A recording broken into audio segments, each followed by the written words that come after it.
Hola, ¿cómo está? Welcome to the last show on Televida. My name is Elliot3. Thank you for coming.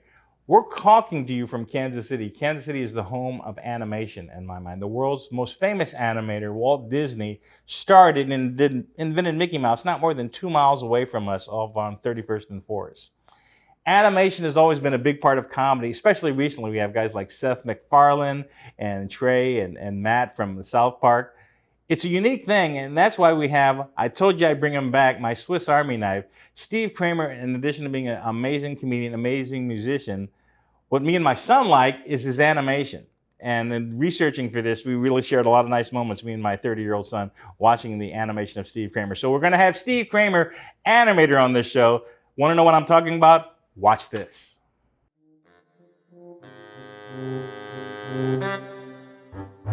I'm Steve Kramer, a stand-up comedian who not only impersonates more than 50 celebrities, I sing and I play the guitar as well. Hell, I even animated this cartoon.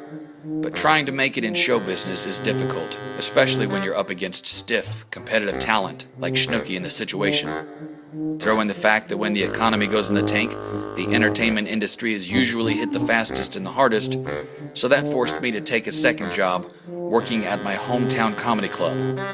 Now that may not sound so bad, but I have to work with these guys. The King of Sting is my life story. Be quiet. I'm trying to do the Craig, you order. got Jade on line No too? case of Jade.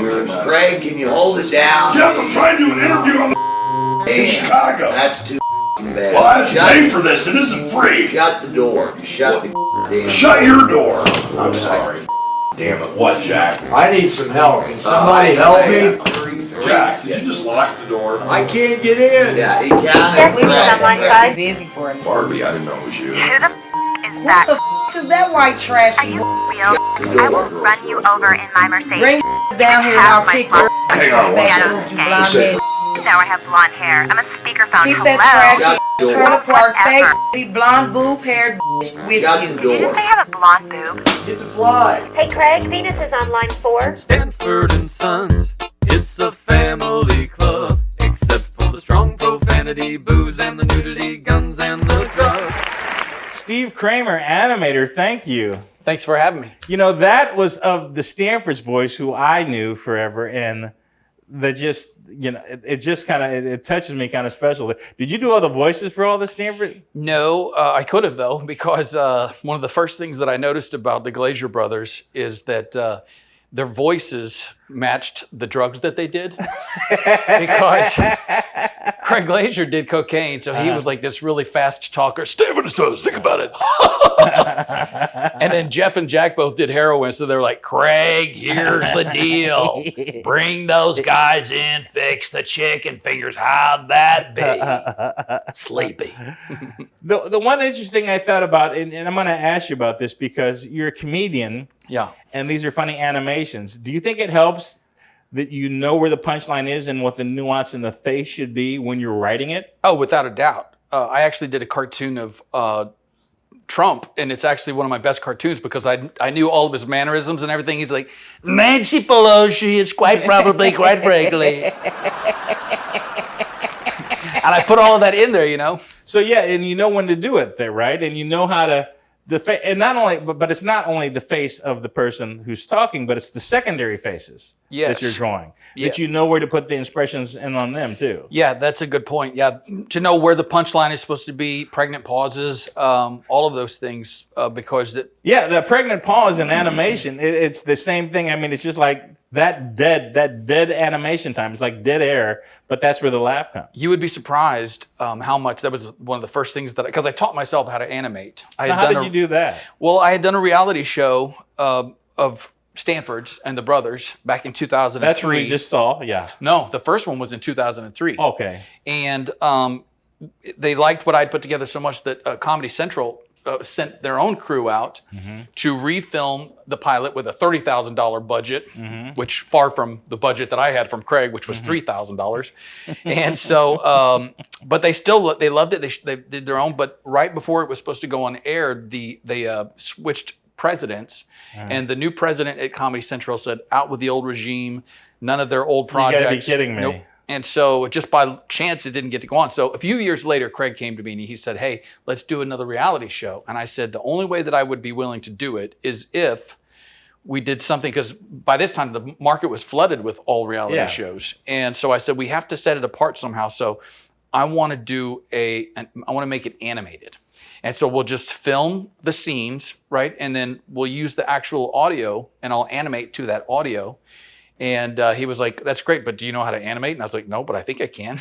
And so I just started teaching myself. So you worked backwards. You had the video and you said, I'm going to animate this. Yep. Backwards. Or I don't know if that's backwards or forwards. Yeah, well, also what happened was the idea was born. I don't know what possessed me to do this, but I drew a little picture of the three brothers. And I don't know what possessed me to do it. Did you do this on freehand on a drawing, or were these the original one I sketched on a piece of paper. Okay. Now I do everything on the iPad and a Wacom tablet. But Okay. The original drawing that I did was on paper, and the Glazer brothers loved it so much they had it hanging on their wall. And I went in to pick up a check one day from Craig, and you know how Craig would do. He'd sit there. The check. He'd be talking on the phone, you know, and make you wait for his check. And so, and the funny thing was, that check to the bank too. Right? Then you got to make sure that the money's in there. So, but their offices were so close together, and Craig was right here. The office for Jeff was like right next door, and they both are talking to people, but they are talking through speakerphone, so their voices are louder. So they're like the whole time, make sure you bring that guy in.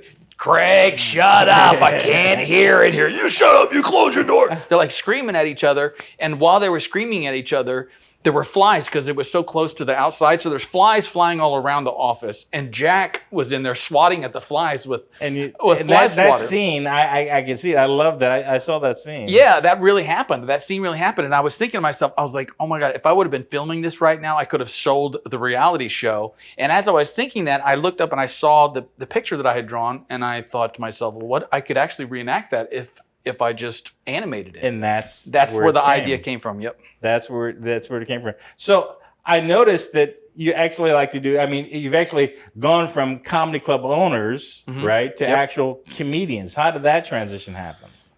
Well, because that's a whole nother thing. That's almost kind of a reimagining of the comedy bit. Well, after the Stanford's cartoon, which was the very first one that I had done, it was actually featured at the Just for Laughs Festival in Montreal, which is a big deal. That's a big one. And it was a big hit there. Everybody was talking about it. Pablo Francisco heard about it, and he called me up out of the blue. He was like, Kramer, what have you been doing all these years? I just saw your cartoon.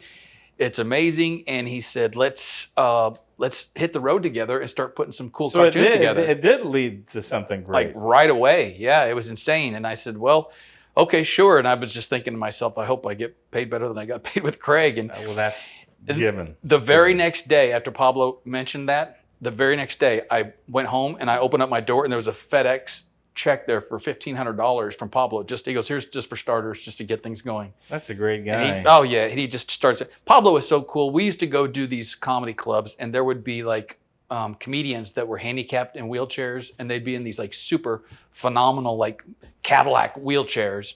And at some point through knowing them, they would tell me that the reason they had that wheelchair is because Pablo just bought it for them out of the blue. They used to have like a little rinky-dink wheelchair, and he would just buy it, have it sent to their house. That's a sweet guy. He's one of the sweetest humans. I learned a lot about comedy from watching Pablo, but what I learned the most from Pablo is how to be a decent human being. He's such a good person. Yeah, he's so awesome. So awesome. At the end of the day. So is he going to be, we're talking about comedy and comedy clubs, is he going to be at the Kansas City, your comedy club? Tell us about that. Pablo already performed at my comedy club. It's not finished yet, but he still came in and did a show, and everybody loved it. But yeah, when COVID hit, my priorities kind of changed. Everybody's dead. Yeah, and so I thought, you know what, I'm going to use this time to get on the other side of the business. And so we started building a comedy club, and I wanted to tie my cartoons into the comedy club. And so I'd always had these comedians reaching out to me wanting me to animate them, and I found a way to do it through this comedy club. Well, you say that, so we are going to play a clip of so who's this comedian we're going to watch this animated clip of now? This is a friend of mine, Jeff Dye. He's a very good comic, very funny, and yeah, check it out. All right, this is Jeff Dye seen through the animation of Steve Kramer. Watch this. Yeah, love everyone. Love everyone. They're like, but what if they come from a different area? He's like, are you serious? Yeah, man. Yeah, love everyone. That's the message. You love everyone. They're like, but what if they did something bad to us? He's like, I love that reimagining of the bit there, and the little townspeople and the expressions and everything like that. And did he do that in his actual bit, the hands over the face and all that other stuff? It's funny that you say that because the first time that I animated it, I did not have his hand over his face because all I had was the audio. And he said, I love it, everything looks great, but could you have him put his hand on his face? That's what I do in my stand-up. And I said, well, that's great. I have no idea, I haven't seen the video. So he sent me a video, and then I just basically made it look like what he did in the video. But that was, he felt like that was important, putting the hand on the face. And so I added that after he requested. Well, that's one of the things I was talking about, the secondary expressions of the characters that aren't speaking in the animations. And the scowling and all that other kind of stuff. And so... So how is this going to work into the comedy club? Well, I created a website called sketchedcomedy.com. Sketchedcomedy.com. Can we put the print of that on the sketchedcomedy.com? And that's right. And the cool thing about it is that it takes you to, it's a YouTube channel. And just like you had, do you remember I think it was Rooftop Comedy? Yeah. Yeah, they just recently sold their website for like over $1 million. Now you have like the Dry Bar Comedy. Yeah. So I thought I wanted to do the same thing where you just have a rotation of comics. They'll do one bit, it'll rotate to the next comic, but they're all animated by me. And it will also help promote the comedy club. It's also a way for me to bring in comics that I want to come in. So I say, hey, if you come every comic, and I animate you. I will animate and you. And that'll last forever. That's right. And when I get done with the animation, we keep the animation for ourselves to promote them, but I also give them a copy that they can use to promote themselves all over the country. It's something so different. Yeah. I mean that Jeff Dye bit, that's a great thing to send out ahead. He loved it. Are they happy with their animations? Because every animation is by definition a caricature of the actual person. And I mean, they might think they don't look like that, and they'll show it to your friends like, yeah, that does kind of look like That's a good point. I don't mess around whenever I do the cartoons of the comedians because you're right. You sometimes will exaggerate features when you're making fun of somebody, and I'm not trying to do that. But you'll notice in the cartoon that there were two different styles of animation. What I did of Jeff Dye, which looks exactly like Jeff Dye. Yes. And then the cartoons on top of it, which I kind of like Family Guy style. Yeah. So you go to comedy, and like I said, me and my son watched you in Minneapolis. The whole thing you did Dragon Ball Z, which my son loves. We don't have a clip of that, but he loves Dragon Ball Z. Yeah, me and Pablo are both fans of anime and Bruce Lee, and so we did an anime about Bruce Lee on cocaine. It's called Enter the Dragon 8 Ball Z, and that's on the website. And the clip, we have so many clips. The clips that you won't see can be seen on your website, right? That's right. What is that? I am SteveKramer.com. I am SteveKramer.com. We'll have to put that up there. Real quick, I also have to give a shout out to my one of my best friends, Kyle Gunyon, because if not for him, I would not have been able to do a lot of these things. But he's my business partner on the comedy club, and we both currently work at Titan Environmental here in Kansas City. It's a great place to get rid of like asbestos and mold and different toxins for your home and stuff. So I got to give those guys a shout out because that is good. Yeah, because asbestos. Oh my God. Well, that's a transition. That is. I like it. I'm always a fan of the superheroes genre. The next clip we're going to show is about superheroes, but I always am a fan of being from Kansas City. Our attachment to superheroes is different because.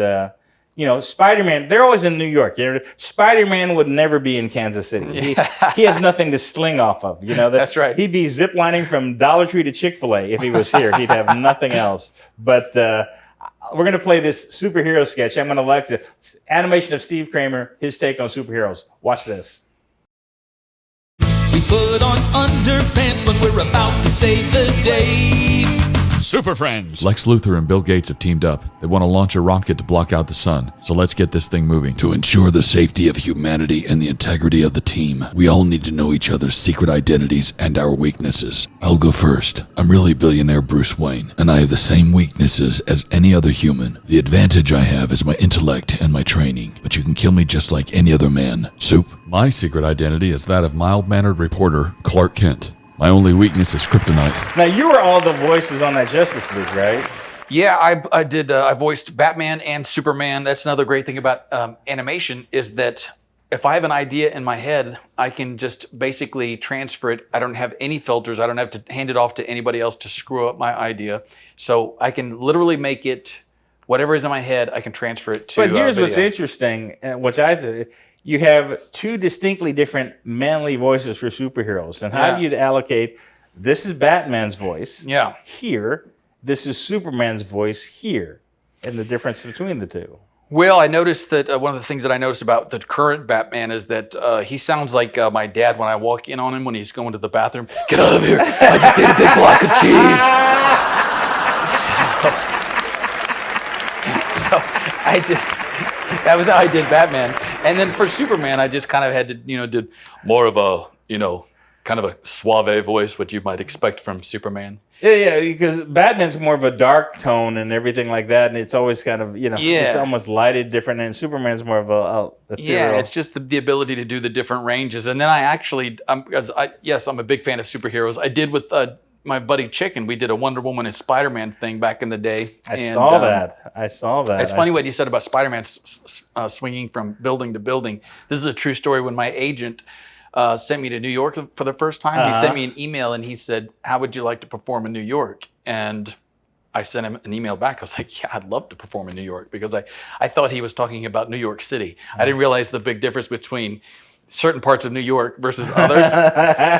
So he just sent me the directions, and then you can imagine the look on my face when I pulled up to Poughkeepsie, New York. Yes. Got out of my car, looked around, and said, "Oh my God, the terrorists knocked all the buildings down. What happened to New York City?" New York looks like Kansas right after you clear it there. Absolutely, yes, it does. They just get out to the country. Upstate is what they. Yeah, but I have performed since then in New York City. I love going back to New York. Any part of New York, I always have a blast. Now, let me ask you this. So you're going to put animation in there, and do you think does this come first? Family Guy and South Park, does that play into your thoughts about animation and cartoons? In which way? In which way that there is a huge market for laughter through the animated medium? Yes, and when I started, when I did the Apprentice video, we're going to show that a little bit later. Okay, cool. When I did that video with Pablo, after our shows, I would set up a table and I had my iPad and I would play the cartoon as people were walking out. And my merchandise sales jumped through the roof, because as people were walking out, they'd stop and they'd watch the cartoon. For whatever reason, people are just drawn towards cartoons and animation. And so it helps you. It's especially good for social media. Okay. Marketing purposes. Well, I know we have a lot of people, my son included. If you want to get started in animation, what advice would you get? What do they need to get? What do they need to do? Do they need to be a comedian, or what do they need to do? I would recommend getting the software Toon Boom Harmony. That's really what made me think that I could possibly do animation, because they have it's a brilliant software that knows, because you draw about 8 different mouth shapes, and the software knows which when you enter into the audio, it knows which sound goes with each mouth shape. So it helps you to animate the dialogue. And it's like the industry standard now. Family Guy uses it. The Simpsons uses it. That's a good point. Now, Family Guy, because I'm a big fan of the show. When it first started, the animation looks much different back then than it does now. Why is that? That's because the technology has gotten better. There's 2 different kinds of animation. Actually, 3 different kinds of animation. There's what I consider the golden age of animation, which was like Bugs Bunny. I think Bugs Bunny is one of the most brilliant comedians of all time. Mel Blanc, right? Yeah, he did the voice, but the cartoon itself looked with such great quality. And that's known as traditional animation. And now you have this new animation, which is all digital, and you create like these cutout characters, and they look kind of puppet, almost like a marionette puppet. South Park? South Park, yeah. I think they did that. Their first episode was done with construction paper. Now they have animation software that moves the construction paper, which is, it's not even construction paper now, but it moves everything around. But they deliberately make it look like construction paper on purpose, just to achieve that effect. But the Simpsons, a lot of these programs now, these cartoons are using this program, Toon Boom Harmony. Now, I don't like the way that digital looks, so I do a hybrid of traditional and digital. It's known as tradigital because it helps speed up the process, but I really am able to achieve that traditional look like Bugs Bunny that looks so good. That makes it look good. Yeah. Exactly. And that's just the thing is that animation, it doesn't have to be funny. It can lead you into whole worlds of different careers, right? I mean, if you want to do this. And if you can even do, just like 5 or 6 different voices, you can create your own cartoons. Because a lot of this is organic, right? And that's I guess it's a way to be the producer, director, and the writer is to do animation in your own voice. You're in complete and total control. You don't have to hand it off to anybody that can screw your idea up. Now, sometimes there are people that you work well with. Me and Pablo had great chemistry, so that was never an issue. When we would bounce ideas off of each other, it would just flow really well. But if you ever go into business and work with somebody who is maybe not as creative with you, or there's just creative differences and it doesn't work that well, they can actually screw up an idea that you have for yourself. So if you can just do everything on your own, from the idea, the concept, to the script, animating it, and then editing it, which is, I guess, asking a lot, but you just have total control of everything. Steve Kramer, animator, gun to your head. Family Guy, American Dad, or South Park? I gotta Comedy and animation considered, all in the consideration. Pick. I got to go with South Park. That's the thing about my comedy club is that I'm very much against. I'm a big proponent of the First Amendment, and I don't like to see censorship, especially for comedy. So that's the cool thing about my comedy club. We reject censorship, and we brew our own beer and coffee. It's called the First Amendment Brouhaha. I love it. I love it. And so I just wanted to, create a safe haven for people to do different things, because you think about South Park, they're so bold and they constantly push the envelope, which is what you're supposed to do as a comedian. Their first sketch was about Jesus, right? Yes. Yeah. And then they had the Hanky, the Christmas poo, yeah, which is one of my all-time favorite killing Isaac Hayes and all that stuff. Still to this day, so relevant and still so funny. Right. So yeah, I would pick South Park. Before we get out of here, we're going to play one of me and my son's favorite segments, everybody's too. We're going to play a clip of the Apprentice, and we're going to be back with Steve Kramer, animator, after this. Dear Selena, I think you and me should meet in person, and let me take you out to dinner the old-fashioned way, because it's extremely difficult to see how charming I am on a Facebook message. See what I mean? You got this sideways wink that I just typed, but that could be misconstrued as perverse or uncomfortably flirtatious instead of a friendly wink, as I just meant it. Then you got the sideways smiley face. And then, of course, you have the LOL and the LMAO, depending, I guess, on how hard someone laughs. Well, how about the LSHIB, WSBG, YAOR, AIIO, SNTM, DEIFH? The laugh so hard I broke wind, so be glad you're only reading about it instead of sitting next to me to experience it firsthand. Is anyone ever honest enough to put that in the little Facebook message? I don't think so.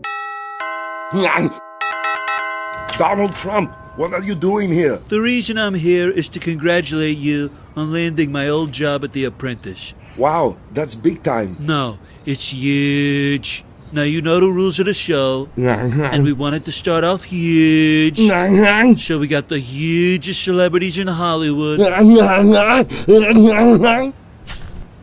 And now they wait eagerly to submit their ideas to you. Are you ready?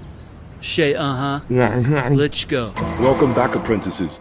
As you know, last week, when we went back in time with my laser gun, you were all briefed to come up with a show idea that you're supposed to pitch for me and my new network. Each one of you needs to come up with a good idea. You have to pitch it to me in 30 seconds or less, and it has to go into my brain, all right? It shouldn't give me a tumor or nothing. Good luck to all of you. I love that Apprentice segment. Thank you. But that's not the one that my son likes. How did you get into the anime thing? Because my daughter's into anime. They go to conventions. It's just taking over everything, especially with young people too. Yeah, you're pretty old to be in anime. Well, the thing is that when you start getting into social media, you start exploring different demographics that are very popular. It helps you to sell whatever product you're putting on social media. And anime is huge, like you said. Comic-Con and different things like that. Yeah, I know. Did that start out of Japan anime, or is it Asian? I believe so. Yeah. It's definitely comes from that part of the world. That's where it started, but it's gotten so popular over here here now. Well, I know there's special movies at the movie theaters. It's like, well, Robbie, that movie's not playing. It's a special Anime showing at this time. Yeah. So I went to go, and it's packed. Yeah. I mean, it knows they're following. Definitely, it knows they're following. And I just like their like over exaggerated reactions to everything. Oh, ha! It just makes it's so funny to me. And so we did the Pablo and I are both fans of Kung Fu and Bruce Lee. And so I came up with the idea. Actually, it was because Jackie Chan, he does these different tricks where sometimes when he would do fight scenes, he would put like flour, a bag of flour on the person's chest, and then when he would punch it or kick it, a little poof of cloud of that. Yeah. So a cloud of smoke would pop out, and so I told Pablo, I said, how funny would it be if Bruce Lee did the same thing, but instead of flour, it was cocaine, and then it like got on his face, and then that would explain why he's so fast and why he goes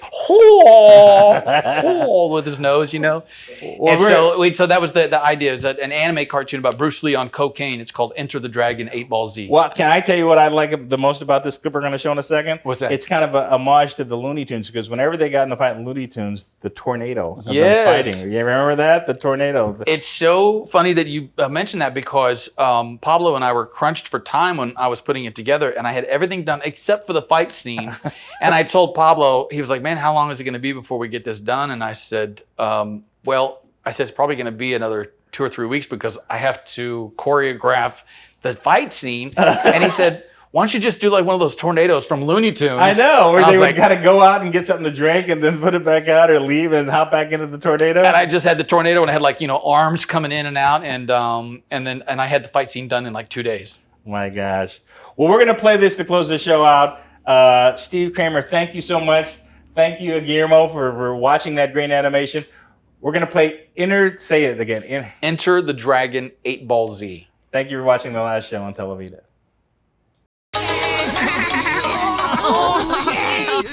Teach us more, Mr. Lee. Teach us more. Okay, I will. Try this one. Empty your mind. Be formless, shapeless, like water. Now you pour water in cup, it becomes the cup. You pour water in bottle, it becomes the bottle. Mr. Lee, what about pee-pee? You could put pee-pee in bottle. Yes, but you don't want to be pee-pee because pee-pee smell. What do it smell like? It smell like pee-pee.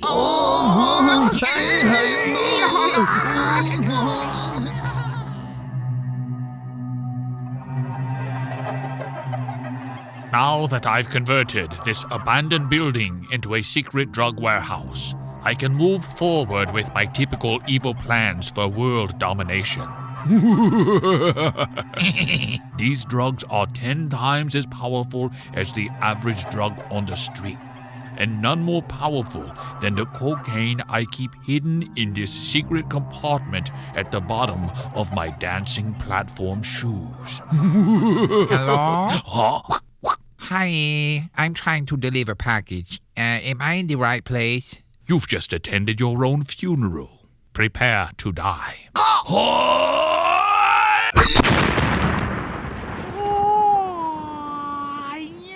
Look, the cocaine from your shoe exploded in his face.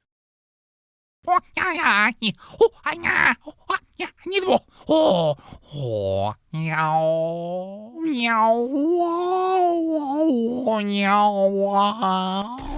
a pussy! Go on! Your fighting style is unorthodox, but let's see if you can handle this.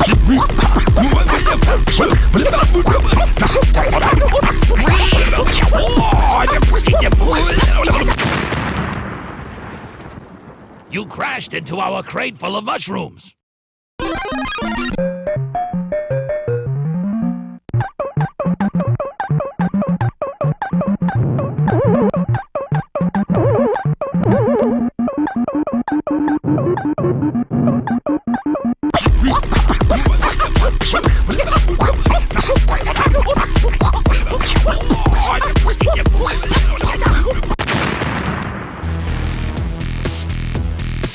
What's happening? Stop it. Uh-oh, it looked like you did too much cocaine. What? Hey, where are my pants?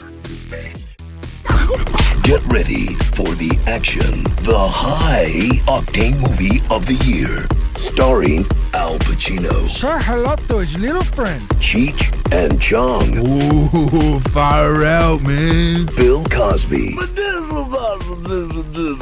Weekend at Bernie's. Here we go. Hey. Caitlyn Jenner. Hey girls, it's me, Caitlyn. You know, when you think about it, I've been driving like a lady my whole life. Mark Wahlberg. Huh? You want to go? Huh? You want to fight? I don't care. I used to fight Transformers. Huh? You saw me in Boogie Nights. I got a big ding-dong. That's right. And that's just the tip of the Wahlberg. Enter the Dragon. 8 Ball Z.